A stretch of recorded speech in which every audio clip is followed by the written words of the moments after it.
Hello, good evening. It's 10 p.m. Republic Day here in Accra, Ghana, 11 p.m. in Lagos, Nigeria, 6 p.m. in New York in the United States, and 1 a.m. in Zagreb, Croatia. I'm Stephen Enti, and this is News at 10. We're live from the News Hub at Adisawe, Kanda in Accra. You can follow our live stream on Facebook and on 3news.com. Let's start with the day's news summaries.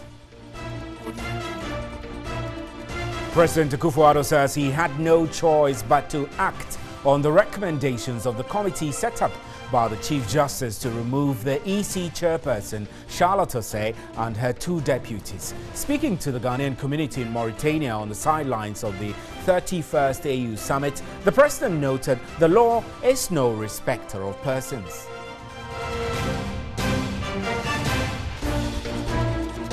And some 50 residents have been rescued at Esreso in the Bosomtwe district of the Ashanti region after Saturday's floods. The victims were trapped in their homes during the downpour. A joint rescue operation by the National Disaster Management Organization, NADMO, and the Ghana National Fire Service carried out the exercise.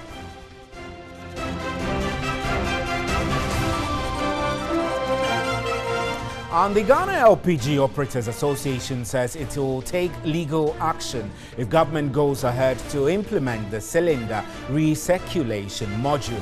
The gas operators have long kicked against the program, which they argue would lead to the collapse of their businesses. And the Vice President, Dr. Mahamadou Bawumia, has urged Ghanaians to shun their political and religious differences and prioritize nation building. He made the observation at an event to mark this year's Senior Citizens Day in Accra. On the international front, Mexicans are choosing a new president after a campaign marred by some of the worst political violence for decades. More than 130 candidates and political workers have been killed since campaigning began in September.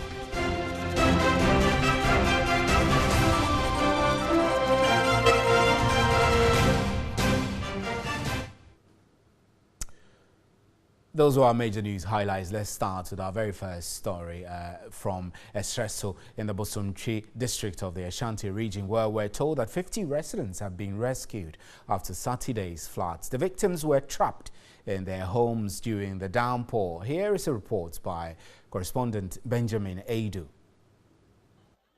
A joint rescue operation by the National Disaster Management Organization, NADMO, and the Ghana National Fire Service carried out the exercise. At Dompoase and Abrabo NEWSAT10, some of the victims spent the night in classrooms of nearby public basic schools. We were indoors when the flood entered our rooms, compelling us to leave. As at now, I've lost everything. I felt it was a spillover from a dam. We are really struggling and plead with government to come to our aid as we have lost all our belongings. The station officer at the Regional Fire Service headquarters, Dominic Kumi, attributed the cause of the flooding to putting up structures on waterways. Those who are having land in the riverside, anytime they see there is rain, they have to secure themselves. But other than that, always we have the same problem. Bosomtwe District NADMO Coordinator Yao Ichampong called for laws to stop the practice. We are pushing forward for an ally that is going to help us take actions against people who build in waterways, which is going to empower NADMO, because as we stand now, we don't have any constitutional element that is supporting our activities.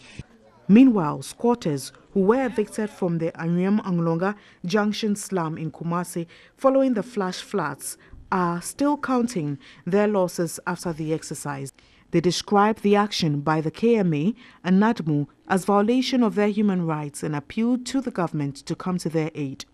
Kumasi and its environs witnessed massive flooding Thursday night after a 5-hour downpour leading to the death of 10 people. Some communities remain cut off from the regional capital. And President Akufo-Addo says he had no choice but to act on the recommendations of the committee set up by the Chief Justice to remove the EC chairperson, Charlotte Osei, and her two deputies. Speaking to the Ghanaian community in Nouakchott in Mauritania on the sidelines of the 31st AU Summit, the president, however, noted the law is no respecter of persons. More than 500 Ghanaians reside in Mauritania's capital, Nouakchott. The last time a Ghanaian president visited Mauritania was in 1989 when Flight Lieutenant Rawlings visited that country. Ghanaians here are mostly in dry fish and cow skin production. Spokesperson Charles Osafo recounted the difficulties in renewing their passports since there is no Ghana mission. President Akufo-Addo assured them of the establishment of an honorary consul in Mauritania. A minute silence was observed in remembrance of former Vice President Kwesi Arthur, who passed on Friday morning. And so, and those of all the faithful departed, rest and abide in the bosom of the Almighty. On the removal of the Electoral Commission chairperson and her two deputies, President Akufo-Addo said the action was based on recommendations by a committee set up by the Chief Justice.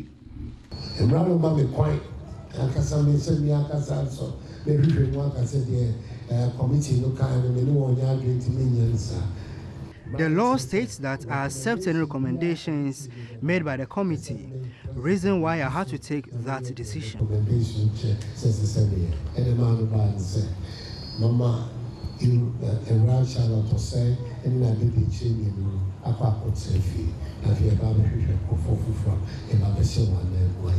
He added his action was purely constitutional and called for support for their replacement. The president encouraged Ghanaians living abroad to register for the National Identification Card when it gets to their turn.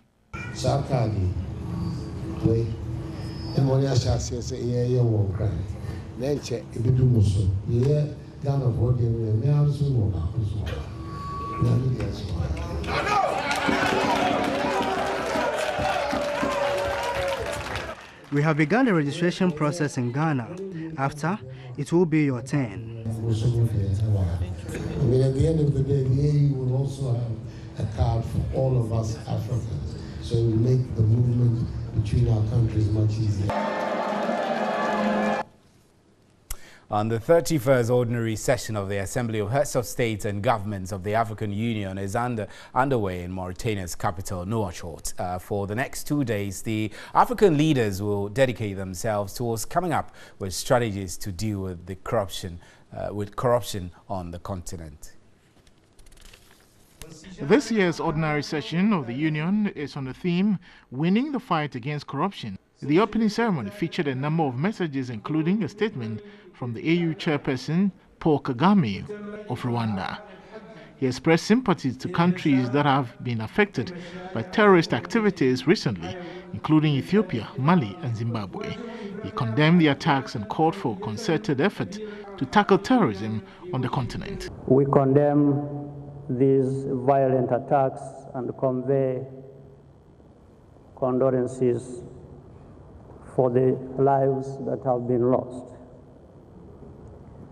We are heartened by the strides made by the leadership of Eritrea and Ethiopia toward normalization of relations. You have the African Union's unwavering support. President Akufo-Addo is joining his colleagues, will also be participating in high-level panel discussions about how to improve women participation in politics. On the AU Peace and Security Council of 15 countries will meet on the sidelines of the summit Monday to discuss the threat of extremism and financing of counter-terrorism as well as peacekeeping operations. French President Emmanuel Macron is also attending. Mauritanian President Mohamed Ould Abdel Aziz said Africa urgently needs a comprehensive approach to deal with extremist attacks, taking into account the cultural and economic issues that are usually the root causes of these violence. violence. Let's quickly get onto the telephone lines. We have Emmanuel Coating, is Executive Director of the Africa Center for Security and Counterterrorism. Mr. Coating, thanks extremely for joining us. Let's look at extremism and the threat it poses to Africa. In your view, would you say that African leaders have taken such threats serious, considering the measures put in place so far to deal with them? Well, thank you for having me, and good evening to your very cherished viewers. In fact, I will react to your question with some form of mixed feelings, in the sense that after years of independence, it baffles me that the African Union still rely on the European Union for most of its finances. To the extent that even security and terrorism, if is not reliant on donor support, we don't get any kind of help from our own leaders. If you look at the Sahel region, comprising Eritrea from the east to Mauritania on the west, you realize that there have been some form of attacks and insecurity perpetrated by extremist groups and criminals. If you come to the lake, the other side, the Lake Chad Basin, comprising Nigeria, Chad, Cameroon, and Niger, you know the havoc Boko Haram has created in these regions. But the challenge is that we are always reliant on the European Union and Americans for support. If you look at the G5, and when you talk about the G5, it is just an armed force comprising the Sahelian countries, Mali, Niger, Burkina Faso, Chad, and Mauritania. The support comes from the European Union and the United States. So, Mr. Coating, are you suggesting that such support is not necessary, or you think that African leaders must gradually move away from dependence on the European donors for financing counterterrorism, or what exactly? I mean, if they're in partnership with these countries, is that wrong? You see, in the age of globalization, we fight for our mutual interest. There's nothing wrong with such partnership. But if we are over-reliant on such partnership, then we're creating our own initiative to combat some of these challenges. What do you term as over-reliance? If you look at the African Union Peace and Security Council's budget, over 70% comes from donor funding. So I am saying that African leaders should take their own destiny into their own hands and contribute more. If they are able to contribute more, I think that independently we can also be able to fight some of these challenges. Don't forget, the European Union and the Americans, they are not Father Christmas. They give this donor support with strings attached. And that is why, as a continent, we are still where we are. African Union has come a very long way, and I think it is about time African countries should be able to finance the African Union by itself than relying solely on donor support. Mr. Coating, I take it that your answer to my question, whether African leaders are doing enough, obviously from the narrative you've given me, is no. Is no, precisely. And the summit is also looking at terror financing, where African leaders and African countries generally would need to pool their resources together. Do you get the sense that the African leaders are ready for such commitment at all? You see, if you look at reports that the African Union has turned up over the period over security and peace, and particularly on terrorism, they are very good reports. But every now and then we get these conferences, and these conferences have always been talk shops. I think it's about time we move away from the talk shop and move to realities and get the grounds running. And in terrorism, you need finances. It's a very expensive enterprise, and African leaders cannot leave their destiny in the hands of donor support to fight terrorism in our continent. If we look at a country like South Sudan, there's been conflict there in the Sudan region since 2013. Several peace deals have been signed and brokered. The latest was signed just last week, but none of these have been able to be adhered to. Are you hopeful that by the way things are going, there could be peace restored in the Sudan region between South Sudan and North Sudan? You see, the South Sudan issue is a very unfortunate incident and a different ball game. And I think that if you look at South Sudan, if you remove the donor involvement in South Sudan, you see very little that African involvement is in there. Apart from Kenya, who that is playing a very prominent role in South Sudan, it looks as the other African countries are not concerned. Apart from Kenya, Uganda, which other African country is even concerned about the situation in South Sudan? And that goes back to my point. Donor agencies are concerned, more particularly the U.S. and the United Nations. So I think that if the African Union really want to live up to its expectations, like I said earlier, let's take our destiny into our own hands and let's begin to look at local solutions to our local problems. Right. More often than not, these foreign agencies that come into some of these issues, they don't understand the realities on the ground. And they are there to fulfill the paperwork of the donor agencies, people that are given the money just to tick the marks and make claims for the money they are sending to these war-torn countries. But in reality, if we take our own destiny into our own hands, we can local solutions to our local problems. Right, and that is where we are failing as an African. Sorry. Right. Mr. Kote, we're grateful for your time. Emmanuel Kote is a counter-terrorism expert. I'm Stephen N.T. This is News at 10. We have more news for you. Please stay.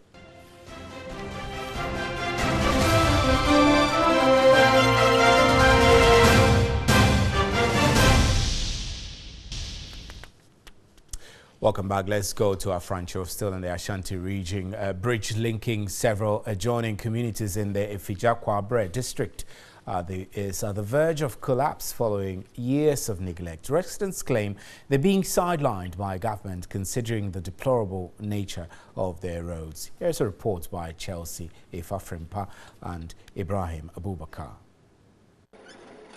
The major road linking Afrancho to several adjoining communities in the district keeps deteriorating anytime it rains, affecting smooth vehicular movement.